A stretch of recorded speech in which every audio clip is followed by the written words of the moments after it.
Welcome to the official book launch for The Power of One Question. Let's get ready to meet the author and your host.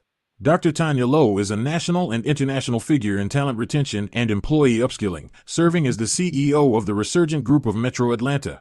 With over 20 years of experience in strategy, learning, and development across nonprofit, corporate, government, and academic sectors, she is a leading authority in personal, professional, and leadership development.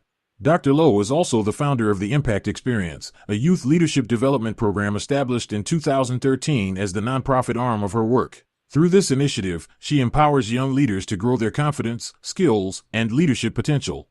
The author of 4 books, including her newest release, The Power of One Question, Dr. Lowe specializes in assessments, coaching, training, and public speaking for government and mid-market organizations. Her expertise and engaging approach equip clients with the tools necessary for quality service and effective leadership.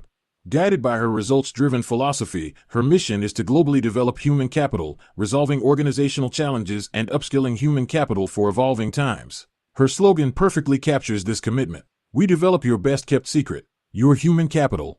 Now, let's welcome your host, Dr. Tanya.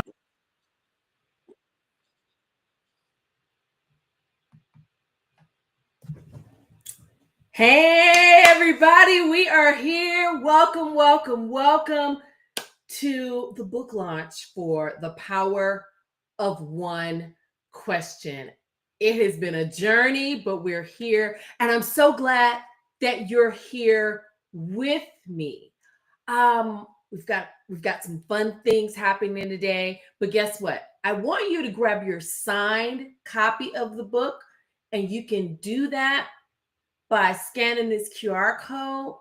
But guess what? Let's create some fuss around this book on Amazon so we can make it another best seller. And so I'm going to be changing the QR codes out because I want you to download that Kindle version of the book. So if you have your book, how many of you have your book? If you have your book, just put it in the chat that you have your book.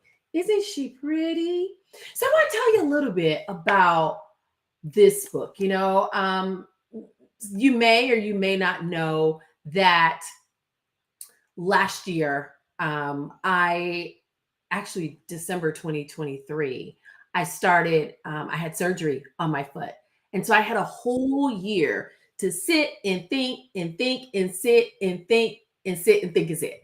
And so as I was thinking and sitting and thinking, I was thinking about what is it that people need. One is it's time for me to write another book. 2, what is it that people need in this evolving work landscape? The workforce is changing as we speak.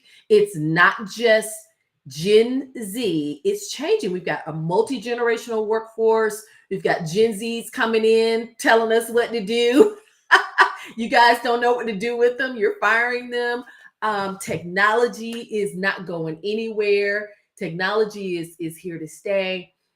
But I was thinking, what can I do with all this time I have while I'm boot scooting and scooting around? And 2, what can I create that's going to be helpful in this place of this world of work where we are now? And I started thinking about the importance of questions. When you're young, you're growing up, you're encouraged to ask questions and be curious. But as we mature, get older, we lose that. We lose it for a lot of different reasons. And so I decided to create a tool that could be utilized in your workplace, in your organization, maybe even at home, to start the conversation around those tough areas. So I if you have your book, you'll notice that it's divided into a couple of sections, and we talk about, how to use the book and why it's important to keep that learning connection going through questions. Like, if we don't ask questions, how can we grow? I actually was a part of a project some years ago where it it was not their culture. Their culture did not want them to ask questions. And I thought, well, how weird is this? And it was a Fortune 500 company, let me just say. But their culture was not one that allowed for question asking. And so we've got to create an opportunity where people can ask questions and where you can take these questions and build on them. Let me share something with you. Can I share something with you? There is so much power in one question. I should have had the page earmarked, but on page 24 in the book, you can ask one question that will change everything. And there's a list of 10 companies that asked one question that changed the whole trajectory of how they do business. Netflix did it. Reed Hastings, he asked the question, what if we eliminated our vacation policy? And from that one question, they came up with unlimited PTO. Can you imagine unlimited PTO? And what that did was it actually created a trust-based culture. So now you don't have to call in and say, I'm not feeling well today. You just take your unlimited PTO. And then Zappos, Tony Heish asked, what if customer service was our primary product? What if customer service was our primary product? And that led to their legendary customer first approach. And so we got to keep asking questions wherever you sit in an organization. So I'm going to pause right here because I've got some friends that came to hang out with me today, and I want to bring them in. And so let's see, I'm going to bring them in. I'm going to bring in, oh, look, everybody's here. I'm going to bring them in one at a time. Let's see, there's Reggie Hammond. There's Sherry. Hey, Sherry. Hey. Hey, Reggie. So I'm Hello. I'm Reggie. also going to change the QR code because I want you to buy the signed copy. But guess what? I want you to also download that Kindle version. Let's make some noise on Amazon and make this a Amazon bestseller so that we create some buzz. So go ahead, download your Kindle version right now. You'll be able to do it just for today. So Sherry, Reggie, welcome. Thanks for coming to hang out today. Yes, of course. This is exciting. It is so exciting. So you guys were pre-readers. Tell me, what did you think about the book, and what were some of your favorite questions? Gentlemen first. Go ahead, Reg. Oh man, good morning, everyone. Reggie's like, wait a minute, am I up first? Sherry, I don't think I've ever heard a rule called gentleman's first, Sherry. I mean, there's no rule. It's kindness. Is it? Okay, well, I'll be kind to let you go first. How about that? Okay, sure. I read the book. Actually, I read it through 3 times. And the first time I read it, it was kind of a shift in, yeah, that makes sense. I grew up always asking questions. I used to get in trouble for asking that magic why question. Yeah. I think Toyota did it, which is interesting because I was like, there's nothing wrong with my why question. What I loved about this book is it categorized things and themes for people. So it made the book really user friendly. You know, most people pick up books like this and they're looking for that one thing or 2 things to kind of help them problem solve. And then if they feel success in that problem solve, they're courage to read the rest of it. What I love about this is you give us the opportunity to navigate to what is required and needed for us at that immediate moment. Yeah. Yeah. Thank you. Thank Yeah. you. I think that setting the questions up into categories, I think that was your idea. So thank you. Thank you for that. But you know what, even when sometimes you can have that idea and it just didn't work. Yeah. It was just a suggestion for me, but it was really the thoughtfulness that you put behind it when you categorized it. Because I went and looked at it again and I said, for most people, what's important to them is that they recognize a situation or they can see themselves in that situation, and then they can see how they can personally navigate. Because we're in that era of me, I, my voice is good enough and loud enough. So you Yeah. don't want to necessarily be a carbon copy. And I think this is what this allows you to do, right? Yeah. Ask the question fully and authentically, but then allow the solution to be something that you can feel good about, not like you're borrowing from somebody else's success. Yeah. Yeah. Great. That's good. Good stuff. Good stuff. Hey, Reggie Hammond. So glad to have you here. I'm glad to be here. I'm actually really intrigued around. I love the title of the book, and I think that um, the timing is absolutely epic. So, I've always been an encourager around just curiosity and the importance of bringing curiosity to the work you do, to the lives we live, to the people we engage and relate with. And it seems so simple, but it's so undervalued just in Mm. everyday in everyday occurrences. I mean, people Yeah. often bring assumptions, but questions get more progress. And you mentioned earlier the around um, the importance of the day we're in as it relates to technology, and in your words, technology ain't going nowhere. It's really interesting that, so I'm in the middle of my deep dive into AI. And it is really fascinating that the whole spirit and engine and the whole philosophy around AI is the power of a question, right? Because it's all about engineering the prompts and asking the right questions Absolutely. and being able to ask it in a way that echoes across the world that you get access to all the answers available. So I think this whole notion of pushing people in the direction of and to acknowledge the power of question has uh, leverage and momentum well beyond even the book. So congratulations on starting another riot.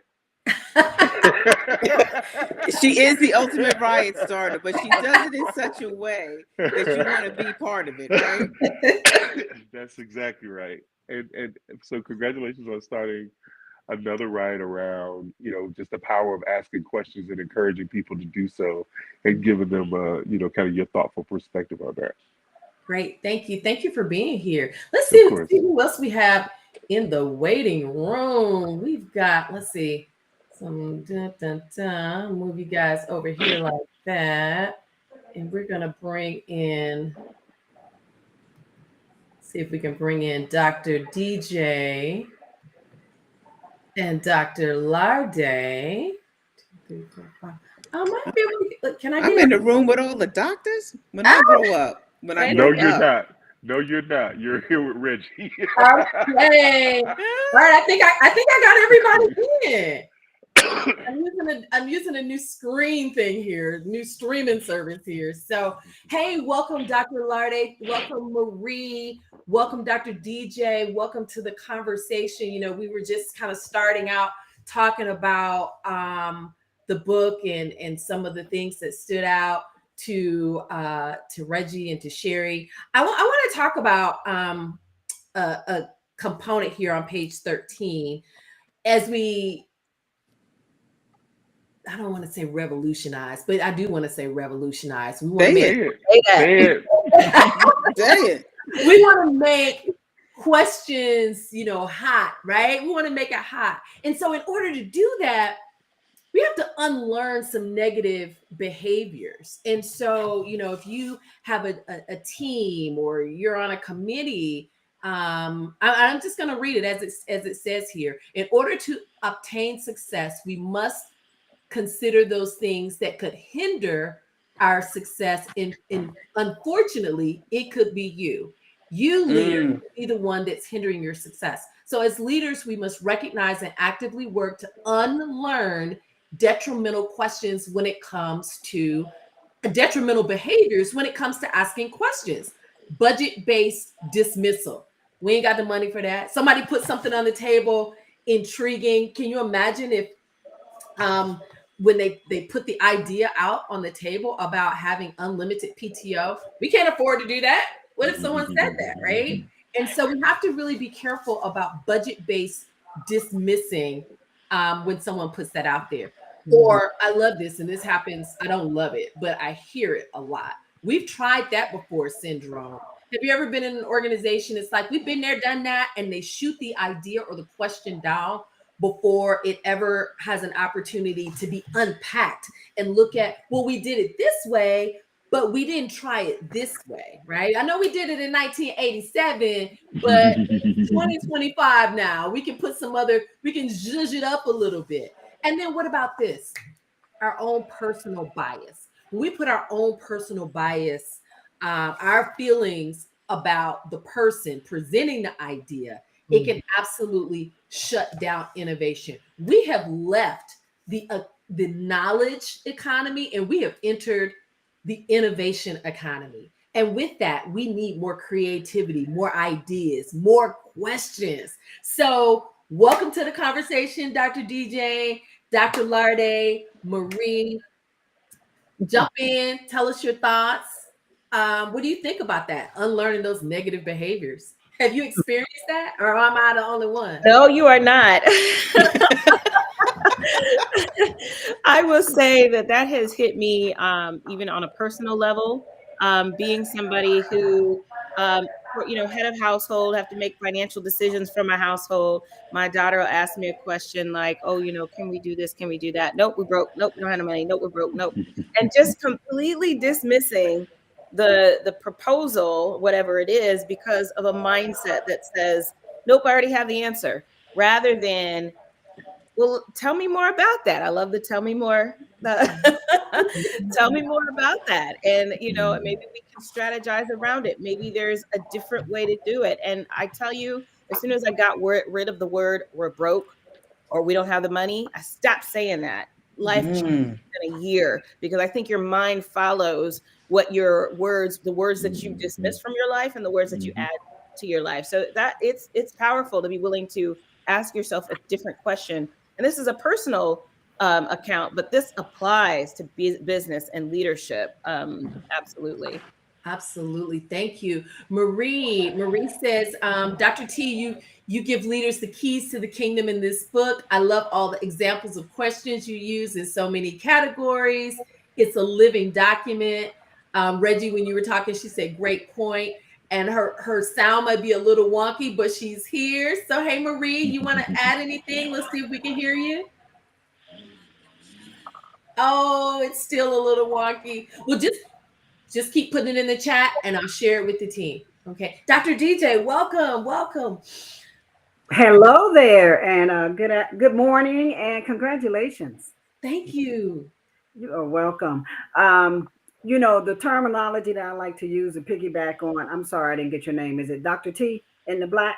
Dr. Larde. Pamela Larde. Okay. Dr. Larde.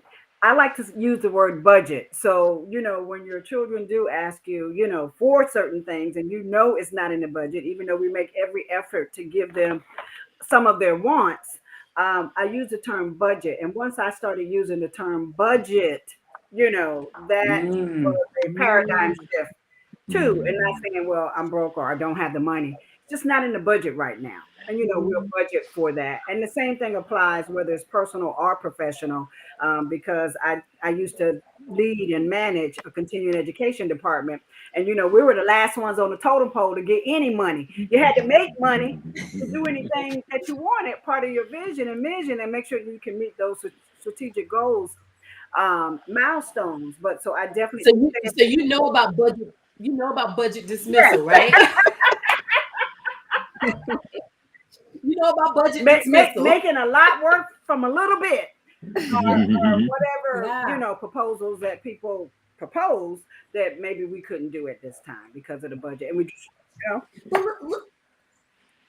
let's talk about it from how does that affect the team, right? When someone puts an idea on the table, because guess what? This Gen Z generation, they've got a lot of ideas and they probably have more questions than answers. How we respond to that? How does that affect us moving toward innovation? What do we need to do as leaders to adjust that? No, right? No. You know what? That's a really compelling question, right? I think part of it is being accountable to where you are as an individual first, understanding how you see the world. So Tanya knows, Dr. Lowe, excuse me, knows I look at the world through rose-colored glasses, right? I come from a world of you get to lose my trust, you don't have to earn my trust. So we can just get to getting down to the business of business. And if you understand how you actually see the world, when somebody asks those powerful questions, you're less likely to put your hand up and go, yeah, no, we're not doing that. But more likely to say, hey, wait, hold on. Back to now you get to ask the other important question, right? Well, how do you see the world? So when you ask them how do they see the world, their question then starts to make sense to you. And sometimes, very rarely, but it happens, those two worlds meet. Budgets are in line, decisions are made, and things are moving and happening, right? So I think that's a good way to think about it.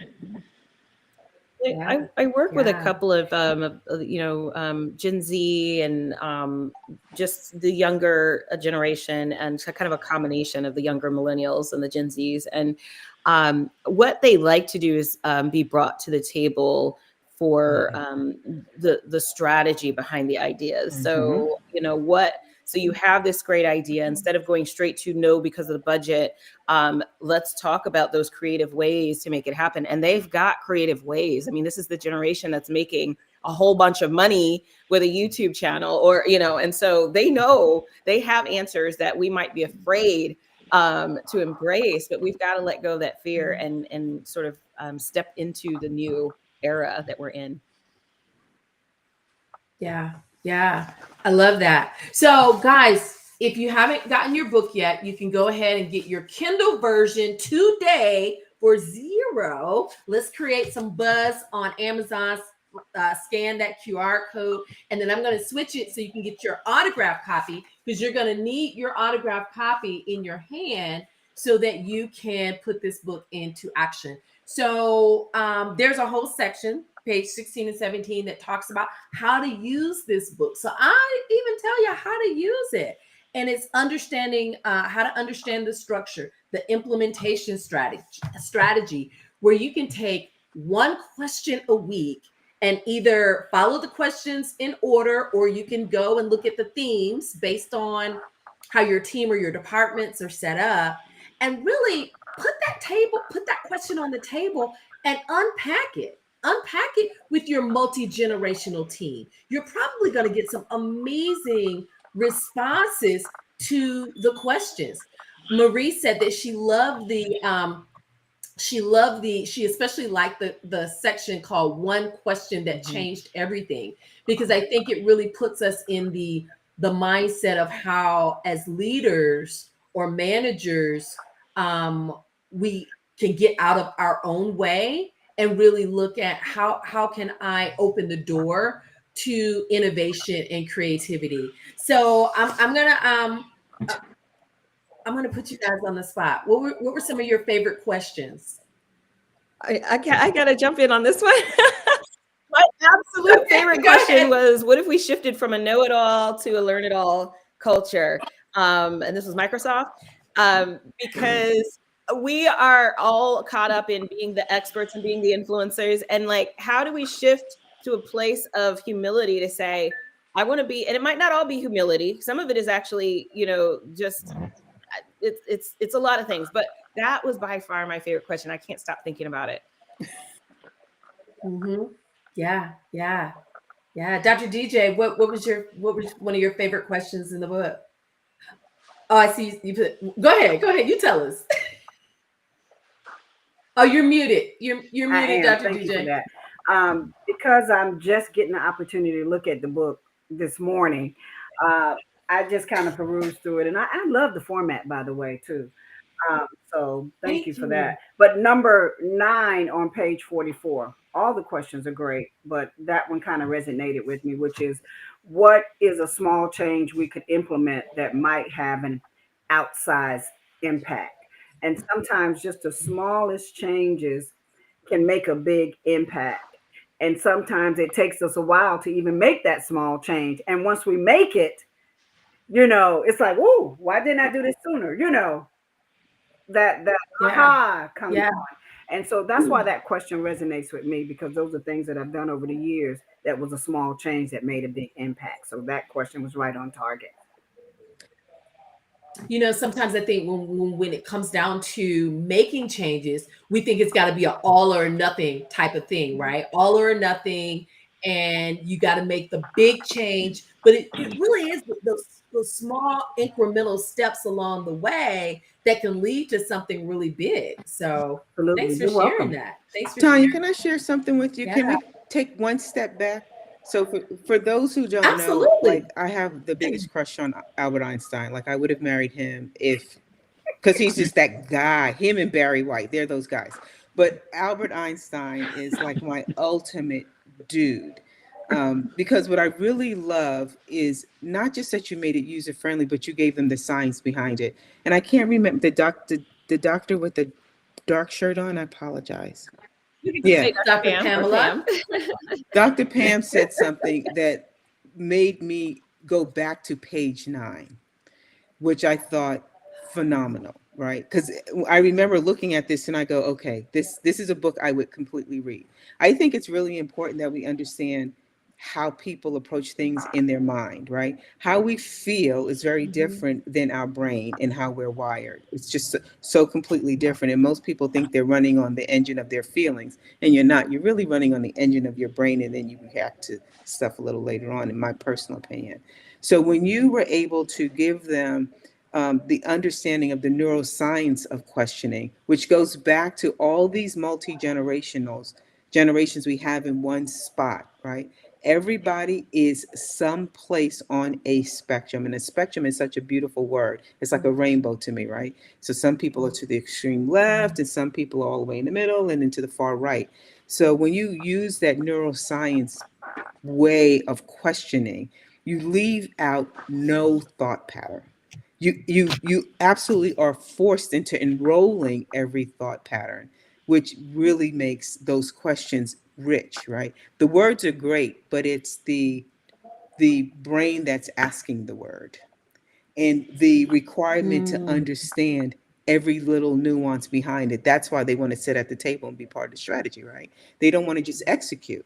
And right. so I just need to step back. If I had to tell you what's my favorite part, it is page 9, and it's the neuroscience of questioning, like I'm in love with you. I agree. Ah, awesome. Oh, yes. I think that, thanks Mm-hmm. for sharing that. I think that when we think about questions, or when many people think about questions, they don't think about the structure of the question.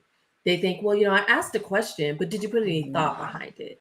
Did you, my thing is, it's a well crafted question can result, can give you some amazing Mm-hmm. results. And so, just if we step back and really think about what is it, we spend some time in reflection and really think about Mm-hmm. what is it that um, that we need to do. How might we solve blank if we had unlimited Mm-hmm. resources? We're always talking about money, money, money, money. But if you had the money, how would you resolve those Exactly. challenges within Exactly. your You know, I organization? And I think your questions, Go. because we're thinking, as I was thinking through, what makes the question powerful? It's the enrollment of the response. And that's what this does, right? This is what that's why that whole neuroscience piece is. The well-crafted question can be asked to a whiteboard, but the whiteboard's not going to respond back. But a well-crafted neuroscience-based question allows anybody and everybody to provide their thoughts in a way that you're not judged, because you just are genuinely wanting to understand what they're thinking. Right, absolutely. Marie says, well-crafted questions can lead to amazing results. And she quotes me. The questions you've included are great, thought-provoking questions to ask audiences on social media too. Reggie, chime into this discussion. Have you had a chance to kind of think about what are some of your favorite questions? Have you had a chance to kind of peruse the document to see what were some of your favorite questions? I have not, but again, like I mentioned before, questions are definitely one of the powerful things that we, kind of have as a way to do the work that we feel called to do. When you show up to experiences and situations, being intentional about how you craft questions, I'm learning just from this experience with the panelists. I'm going to walk away with, outside of the Einstein crush, okay, because that's a little.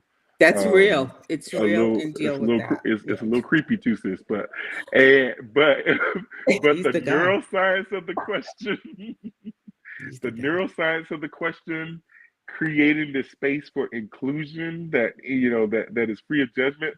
That's powerful, and it and it gives you a pass on your Einstein crush. Yes. I'm okay with how I feel. I'm okay. Guys, I think when it comes to my favorite part of the book, of course, the questions, but one of the parts I think for me as a leader and a person who develops leaders is the tell me more philosophy. Like that has got to be my favorite part of the book, and then giving people an opportunity to practice tell me more, right? So I think we get into positions and we have our own way of thinking. It has to be my way. It has to be this way. And so when something is put on the table, instead of shooting it down with those negative behaviors that we have to unlearn, we really start practicing the tell me more, because what that's going to do is it's going to encourage people to go a little deeper. It's going to demonstrate active listening. It's going to create a space for innovation. And that's what we want to do. We want to create a space for innovation. If you're a leader, that's your job. That's your role, to create a space to get the best out of the people you work with every day, to get the best out of your team members. And then it also builds trust, because I know if I take something to Dr. DJ, she's not going to shoot it down. She's going to start saying, tell me more. And I'm really going to have to put some thought into what I'm going to say. I can't just take it to her and drop it, right? Because a lot of folks like to do that. But I now have to be prepared to have a conversation, which I think is going to help Gen Z, because Gen Z, what we know in the data around the Gen Z generation is that they struggle around having conversations, and they have anxiety around that. And so if we create, again, this environment, it probably will create a place where it's a little more comfortable. Anybody want to chime in on that? Yeah, I also just put in the chat that tell me more statement does ignite further conversation, like you said, and basically, idea generating, brainstorming, just towards continuous improvement in the department or whatever the project is. I like that. Tell me more, especially for those individuals who find it hard to articulate what they want to say. So that tell me more is just, getting that extra information out of them. even though the conversation will be, longer, but it's okay because you're working with the people you're working with, and everybody has different personalities. So I love the tell me more statement. Absolutely. It's one of my favorite. What about you, I Dr. love it Larned? because just people tend to get riled up before they really understand what somebody is saying. And it's like, that is just a way to give yourself a moment to just not jump to conclusions, to calm down, to just take a moment to process before you dive in. And we learn more when we pause and say, I mean, I think tell me more is profound because it welcomes the other person to speak. A lot of times we just try to get our answers in real quick because we don't realize that we might have some space and some runway to speak. So tell me more gives a person a chance to do that. I love it. Yeah. Yeah. When I am consulting in companies and I see where their communication challenges, right? It's like, oh, we need communication training. But the reality is we really need more listening training. Some training to practice listening because we're communicating Right. all the time, but are we connecting? I think we're missing the mark on connecting because we're not listening intentionally. Yeah, we're not listening intentionally. Let's see. Marie put something in the chat over here. Tell me more. Marie says, tell me more gets us into the world of the client team member, and knowing what is behind the obvious is so useful. I absolutely agree. And also, again, I like that it helps to build trust, that I can trust you with my ideas. I don't have to keep them close to the vest. I can share. I'm a part of this team, this organization. And if I've done a lot of research around multi-generational teams and what they need to feel involved and included. And Gen Z, they need to understand the why behind the what, and they need to also understand where do I fit? What's my position? Where do I fit on this team? And so if they bring an idea that sounds really, really way out there, just use the tell me more. And then create a discussion, create a dialogue around, how that fits into the current I would environment. also encourage, because we're talking a lot about Gen Zs, but if you think about it, all the generations in the workspace are working longer, right? It's no longer a single generation work area. So as we are encouraging them to say, give us more of what you're thinking, that one question, encourage them to ask us as well, or ask the other generations, not just us, but the other generations that are around the table and in the room. So one of the good examples. So I used to work with GE, and GE was a company that you ran fast and you ran hard because they would slash the bottom 10. No matter how great you were, if you're at the bottom 10, you're going to have to go find a job someplace else. And that's how they kept what they thought were the brightest minds in the room. And we were very team oriented. And it's probably one of the few places outside of the service where I saw so many different generations in one room from so many different backgrounds. And the one thing they did well was no matter what generation you were in, they required you to weigh in, but using your premise of the power of the question. So the question they always asked us was, what's on your mind? Because when you asked what's on your mind, it sounded initially someplace that was not even connected. But if you sat still long enough, they connected the dot for you and opened up your aperture to think about something different. So I don't know why I did that, but that's what I was thinking. I enjoyed it. That's what my brain is all over the place. I like that. What's on your mind? That's your sequel to And listening training. well, in order for me to share it, you saying that opened up some Yeah. ideas for me. In order for me to say what's on my mind, I've got to feel safe. So it brings in the whole psychological safety conversation for me. Yeah, as a leader, you've got to make it safe for people to share their ideas, to say what's on their Absolutely. mind, to answer the questions that are That's on what the your book table. does, though. And Believe it or not, I think it your book does. sets the stage for stage 2 and 3 of psychological safety, right? Learn something from somebody else and then demonstrate that you understand what's going on by the continual questioning and continual implementation. And when I was reading your book, I was like, this is like, I already know I'm going to order it to use with a client that I have and their team. I just thought about that. I was like, yeah. I think there needs to be a workbook. This Absolutely. What is do a you guys think? workbook. I mean, it really is.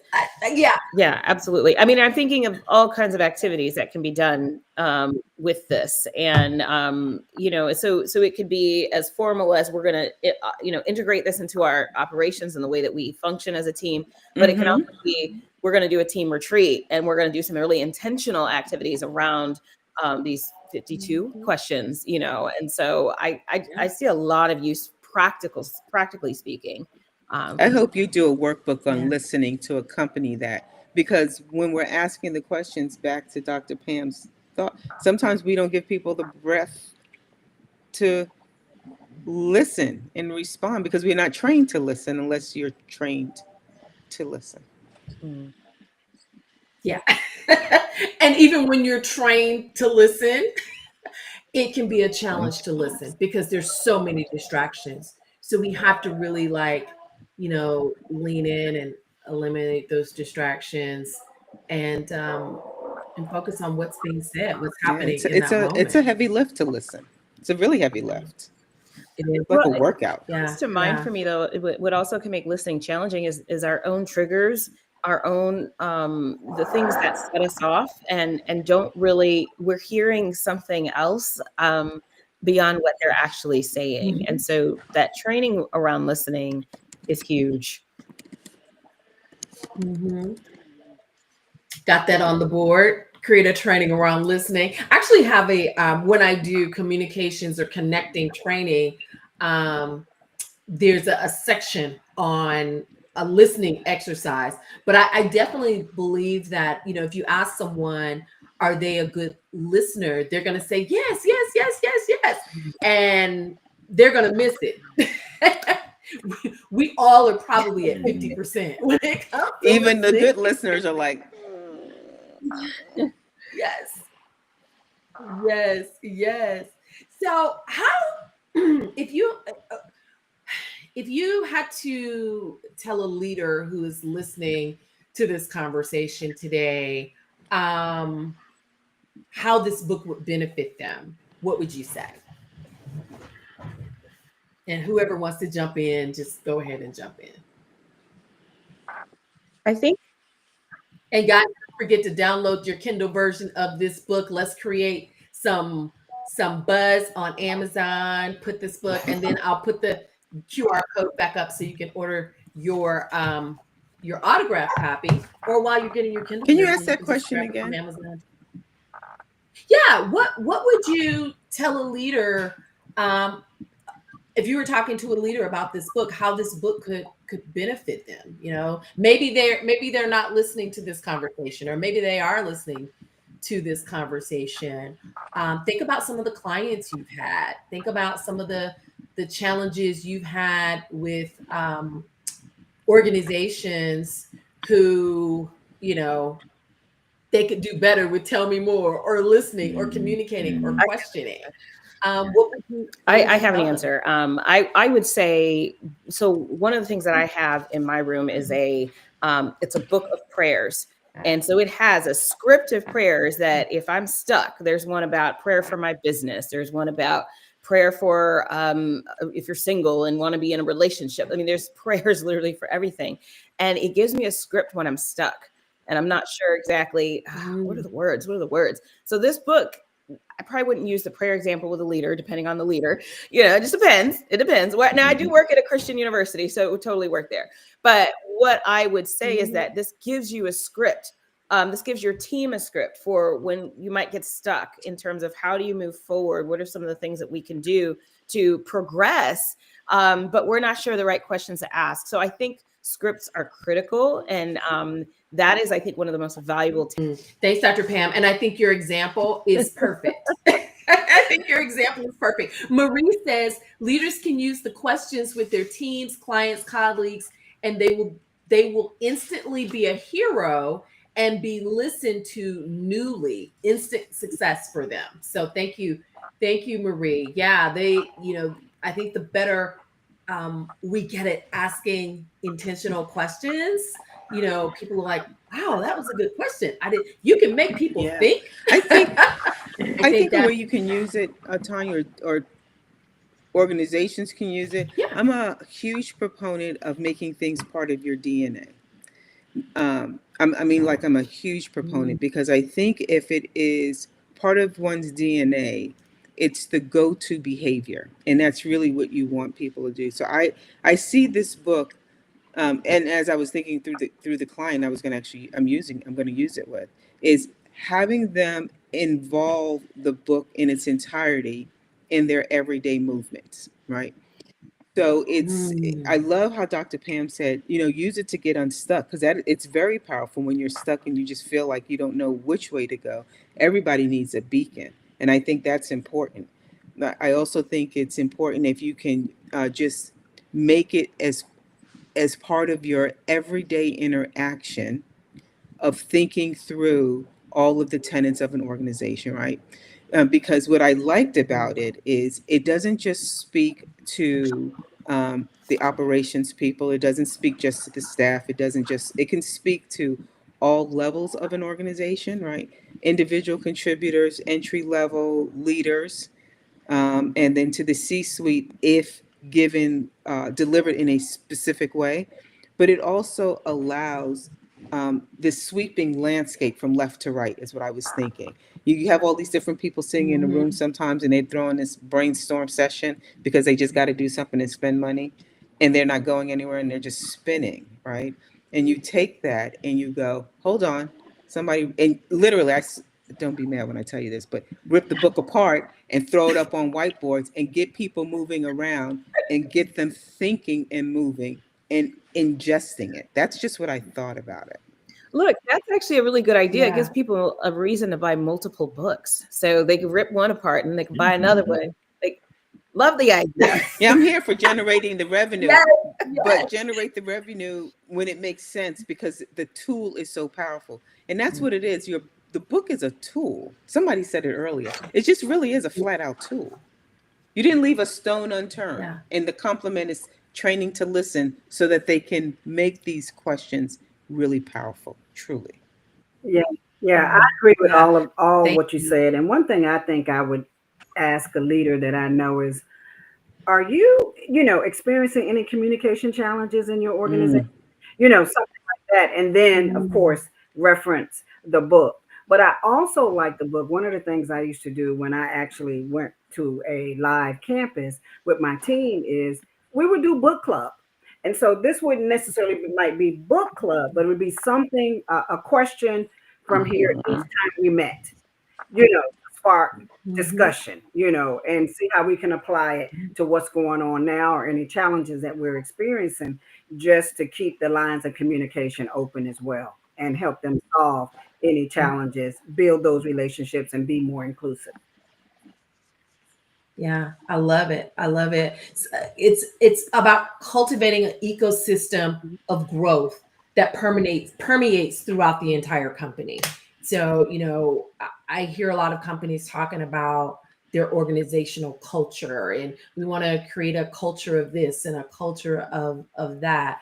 Well, if you want to create a culture of learning or a culture of safety, it all begins with questions. You have to be curious. You have to be curious about the people within your organization. You have to be curious about, you have to care, dare I say, you have to give a damn. That part. You have to. Yeah, you really have to as a leader. And questions can really help that. Guys, if you're listening to us, thanks for hanging in there for this official book launch. Download your Kindle version. All you have to do is scan the QR code And the book is divided into themes. You've got innovation and growth. So there are questions around innovation and growth if you're looking to grow as an organization. There are questions that are customer focused and market understanding. What's a customer segment we're overlooking or underserving? You know, we always think we've got it, but who are we overlooking?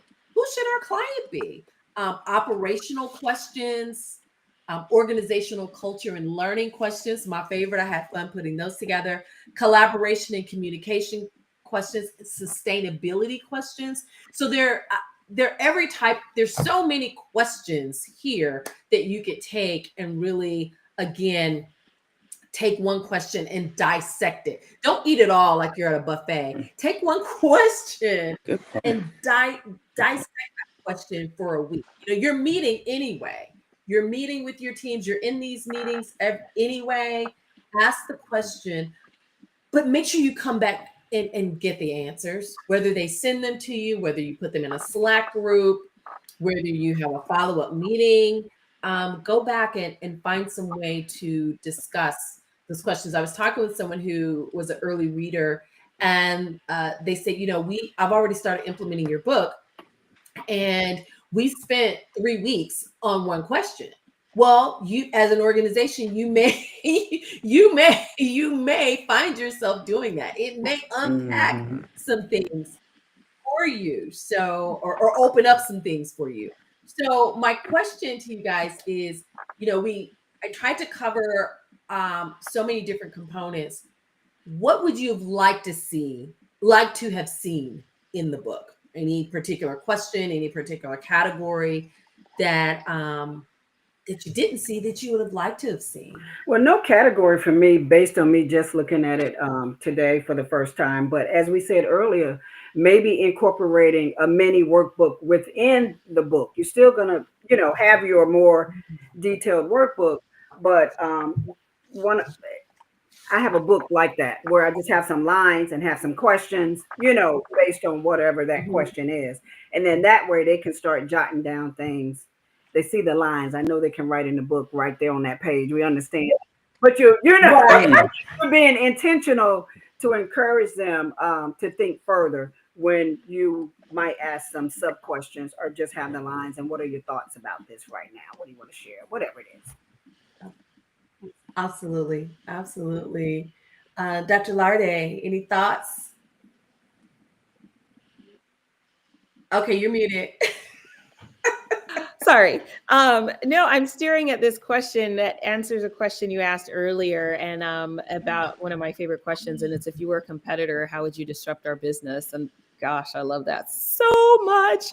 And so I think, I don't know that I would say there's something to add, but I would say that could make for a really great team builder exercise, a game. I'm seeing a game that people can kind of use as icebreaker conversation. So cards is, I think, what I'm envisioning here. When I see a question like that, I can see that coming up on a card. And so just, I guess, product that comes out of the content of the book. So, yeah. Right. We're always thinking about that, right? Any aha moments for yourselves as consultants and coaches and academians? That's the word. Did you have any aha moments for yourself or within your own business? I think I'm sorry. Go ahead, please. Go ahead, Dr. Pam. I'll just say it quickly, but I guess how simple and complex this is at the same time. And that you brought that, the complexity and the simplicity of the complexity, the neuroscience, the research behind why questions are important, the simplicity of ask a question and pulling that together. It doesn't have to be, I mean, I'm big on writing 100,000 page books for what? Just get to the point. So I just love the simplicity of this but it's so complex at the same time. So to me, that was a huge aha. I was like, okay, let me think about how she did this. This is brilliant. Yeah. Thank you. Marie says these are great coaching questions to teach to coaches and consultants. It's easy You've done all the hard work. Oh, thank you, Marie. Thank you. Thank you. Um, I, I like simple.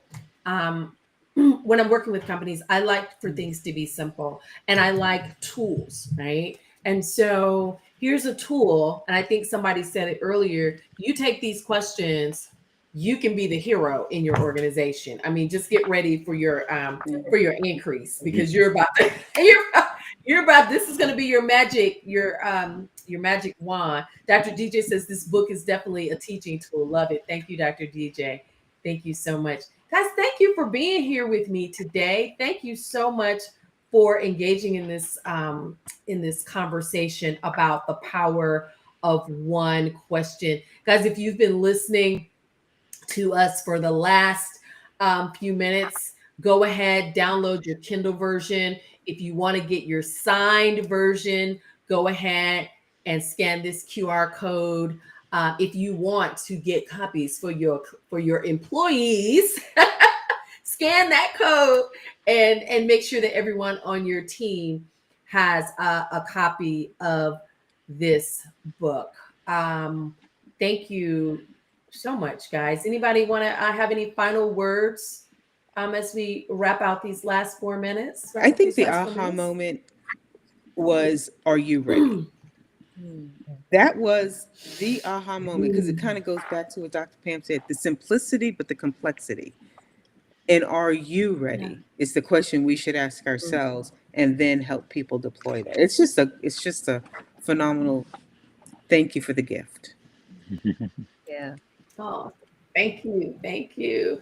Dr. DJ says, I love the conversation, different perspectives. Thank you. Congratulations. Thank you. Thank you, Marie. Reggie, any thoughts? I know you've been listening to the conversation. Any thoughts? No, I more look forward to getting into it and exploring it as a tool for the work. I think that as change agents amongst this group of amazing professionals, it's helpful to know that we have this kind of common denominator of a tool to be able to be more effective in our work. So thank you. Thank you. Thank you. And so as we round out our last 3 minutes, I would love for our panel to just kind of introduce themselves. You've heard me calling them by their names, but they are also amazing people. And so I would love for them to just kind of give their 30-second elevator pitch. And so, Reggie, we'll start with you. Who you are, what you do. Well, I'm honored to be in the esteemed company that I am. Thank you so much for having me. You're really slumming to have brought me into this circle, though, because you got some incredible women on this panel. But my name is Reggie Hammond. I am passionately focused on empowering purpose for clients. So that shows up for me in executive coaching, and career and leadership coaching, leadership development, strategic planning, and high performing team building.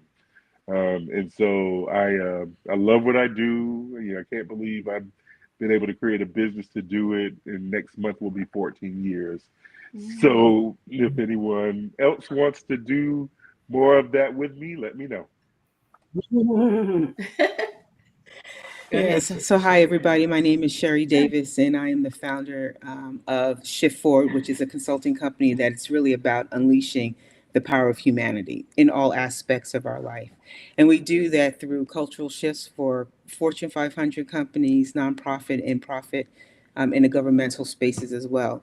And my favorite thing to do with any client, and we've been doing this for about now, I think 17 years, is to get them to that aha moment where they believe what they believe and they put it in action. So, and we like to play golf too. Yes. Yes. Dr. Good DJ. afternoon. I'm Dr. Deborah Johnson Blake, aka Dr. DJ, aka the Time Management Diva. Come on. I am your time management expert, your time management coach, of course, all things professional development. And I like to help people save more time, of course, especially at least 2 hours in their week. And I also like to help people sound smarter than the fifth grade. So that's one of the things I do. I do a lot of editing, even in this day of AI. You know, humans are still needed to help those individuals get to where they want to go. So if you want to learn more about me, go to meetdrdj.com and follow me on Tuesdays on social media at the Time Management Diva for your weekly time management tips. Oh. And Dr. DJ is our resident on our podcast, the Results Driven Organizations podcast of Dr. Tanya Lowe. Dr. DJ is our resident productivity and time management expert. So her episode is going to be coming up in season 5. So that's what's coming up next. Hello, Dr. Larde. I'm Dr. Pamela Larde, and my day job is that I am associate professor of leadership at Anderson University. I've been a professor since 2009, so I don't know the math on that, but that's been my life for a while. I'm also the founder and owner of the Academy of Creative Coaching, which is an internationally accredited coach certification school for people who are aspiring to be certified coaches. The first Black female-owned coach certification school in the world. Until now, we have more that are that have come along since we started, but it was definitely a trail to blaze with some very interesting stories behind that. I'm also a researcher and scientist, and I focus primarily on well-being and joy. And so I have a podcast as well. So I'm also known as the Joy Whisperer. So in a nutshell, I think that's me. Yes. And if you're interested in becoming certified as a coach, look up Dr. Pamela Larde in the Academy of Creative Coaches. It's an awesome program. And I may be a little biased because I teach it faculty member. And Marie Fertoni. Marie, I so wanted people to hear your lovely, engaging voice, but you have participated in this conversation through the chat, and I appreciate you for that. Marie Fertoni is CEO of Get Clients Everywhere, transformational coach who has helped clients with increasing visibility and profitability, and she creates some amazing retreats. And so if you're looking to get a retreat, go on an amazing retreat. Marie Fertoni is your girl. Thank you, everyone, for being here. Thank you.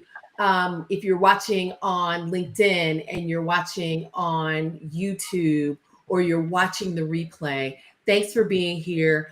Go ahead and download that Kindle version. And I look forward to engaging with you and hearing your success stories as you ask one question at a time.